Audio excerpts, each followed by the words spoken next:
કેન્દ્ર સરકાર બાદ હવે રાજ્ય સરકારો પણ એક્શન મોડમાં છે અને ખાસ કરીને સુરત શહેરમાંથી પકડાયેલા બાંગ્લાદેશીઓના મામલે વરાછા પૂર્ણામાંથી વધુ 49 શંકાસ્પદ બાંગ્લાદેશીઓ મળી આવ્યા છે।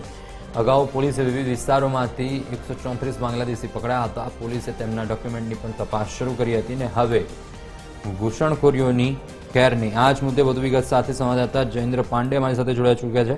જયેન્દ્ર, શું વધુ વિગત પ્રાપ્ત થઈ રહી છે અને કેવા પ્રકારની કાર્યવાહી અત્યારે સુરતમાં જોવા મળી રહી છે બાંગ્લાદેશીઓ કે પછી અન્ય જે ઇલીગલી રહી રહ્યા હશે લોકો સામે? जी पार्थ, जे प्रकारे शनिवारे वहेली सवारे सूरत पुलिस द्वारा एक मोटू सर्च ऑपरेशन हाथ धरवामां आव्युं हतुं। सूरतना एसओजी पीसीबी અને क्राइम ब्रांचના સ્થાનિક પોલીસ દ્વારા 134 જેટલા ઘૂસણખોરી બાંગ્લાદેશીઓની અટકાયત કરવામાં આવી હતી। સર્ચ દરમિયાન તેઓ પાસે જે પ્રૂફ માંગવામાં આવ્યા હતા તે મળી ન આવ્યા હતા, જેથી તેમની અટકાયત કરવામાં આવી હતી।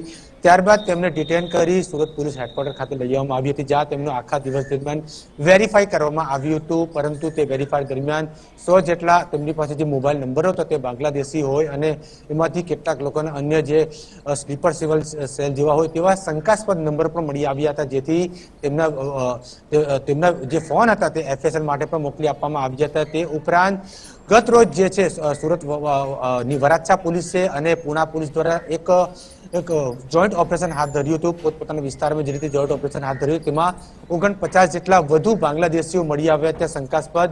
તેમની પાસે પણ સેમ સ્થિતિ હતી, તેમની પાસે પણ તમામ પ્રકારના ડોક્યુમેન્ટ માંગવામાં આવ્યા હતા, પરંતુ મળી ન આવ્યા હતા। ત્યારે અગાઉ જે પોલીસ દ્વારા જે વેરીફાઈ કરવામાં આવ્યા હતા 134 જેટલા, તેમાં જે છે કુલ એ લોકોએ 10 થી 15,000 રૂપિયામાં બોગસ ડોક્યુમેન્ટ બાંગ્લાદેશમાં બનાવ્યું હોય તેવું સામે આવ્યું હતું। અને કુલ બીજા 34 જેટલા નંબરો પણ એક અલગ જે નંબર હતો તે પણ મળી આવ્યા હતા। મોબાઈલ નંબર આધારે જે કોઈ અન્ય લોકો સાથે વાતચીત કરતા હોય, સમગ્ર બાબતે પોલીસે તપાસનો દોર શરૂ કર્યો છે। હજી પણ જે સર્ચ ઓપરેશન પોલીસે જે દોર શરૂ રાખ્યો છે, મહત્વની બાબત જે લોક ચર્ચા થઈ રહી છે કે જ્યારે પણ કોઈ મોટી ઘટના બનતી હોય ત્યારે તંત્ર શા માટે જાગે છે?